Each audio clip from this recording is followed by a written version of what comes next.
కామారెడ్డి జిల్లా కేంద్రంలోని TPCC general secretary గడ్డం చంద్రశేఖర్ రెడ్డి విలేకరుల సమావేశంలో మాట్లాడారు. చిరు వ్యాపారులకి నష్టం చేసే రీతిలో ఎమ్మెల్యే కాటిపల్లి వెంకటరమణారెడ్డి వ్యవహరిస్తున్నాడు అని వాపోయారు. చిరు వ్యాపారులను ఆగం చేస్తే చూస్తూ ఊరుకునేది లేదని టీపీసీసీ జనరల్ సెక్రటరీ గడ్డం చంద్రశేఖర్ రెడ్డి అన్నారు. సోమవారం కాంగ్రెస్ పార్టీ నియోజకవర్గ కార్యాలయంలో ఏర్పాటు చేసిన మీడియా సమావేశంలో ఆయన మాట్లాడారు. కామారెడ్డి రైల్వే స్టేషన్ గోడకు ఆనుకొని ఉన్న చిరు వ్యాపారుల దుకాణాలను తొలగించాలని చూస్తే ఊరుకునేది లేదన్నారు. కామారెడ్డి ఎమ్మెల్యే కాటిపల్లి వెంకటరమణారెడ్డి 2 రోజుల క్రితం కామారెడ్డి రైల్వే స్టేషన్ ఆధునీకరణ పనుల పరిశీలనకు వెళ్లిన సందర్భంలో రైల్వే స్టేషన్ గోడకు ఆనుకొని ఉన్న చిరు వ్యాపారుల దుకాణాలను తొలగించి వారిని పొట్టి శ్రీరాములు విగ్రహం ప్రాంతంలో గంజి స్కూల్ ప్రాంతంలో నిర్మించనున్న భవనాల్లోకి మారుస్తామని చెప్పారని అన్నారు. ఈ విషయం అర్థమైంది. దాంతో పాటు ఈ ప్రతిపాదన తీసుకెళ్లే ముందు దీని ఆమోదం పొందడానికి మున్సిపల్ యొక్క ఇన్ఛార్జ్ యొక్క సంతకం అవసరం ఉంటుంది.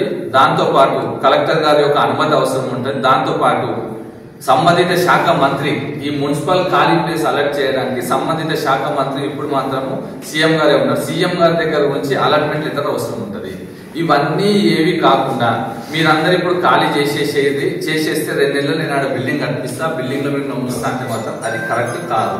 బాధితులను మోసం చేసే ప్రయత్నమే తప్ప వాళ్ళకు న్యాయం చేసే విధంగానైతే ఈ పని అయితే లేదు.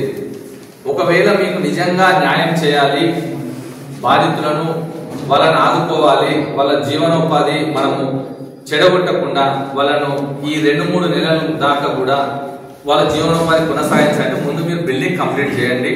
బిల్డింగ్ కంప్లీట్ చేసిన తర్వాత వీళ్ళందరినీ కూడా అందులో నెంబర్స్ ఇచ్చి అలర్ట్ చేయండి. అలర్ట్ చేసిన తర్వాత ఖచ్చితంగా వాళ్ళకు ఒక కాన్ఫిడెన్స్ అనేది వస్తుంది. అది చేయకముందు వీళ్ళని రోడ్డు మీదకి ఇస్తే 2 నెలల తర్వాత 6 నెలల తర్వాత వాళ్ళు ఎక్కడున్నారో తెలియదు, ఏం చేస్తున్నారో తెలియదు, వాళ్ళు ఎక్కడి నుంచి తీసుకొచ్చి ఎవరు పెడతాం అక్కడే ఎవరు ఉంచుతాం. ఇదే విధంగా మొన్న సర్వే నెంబర్ 6లో కూడా మొత్తం క్లియర్ చేసారు 100%. మేము కూడా చాలా సంతోషమైంది మాకు కూడా. ఎందుకంటే ఒక్క సర్వే నెంబర్ 6 క్లియర్ చేయడానికి గౌరవ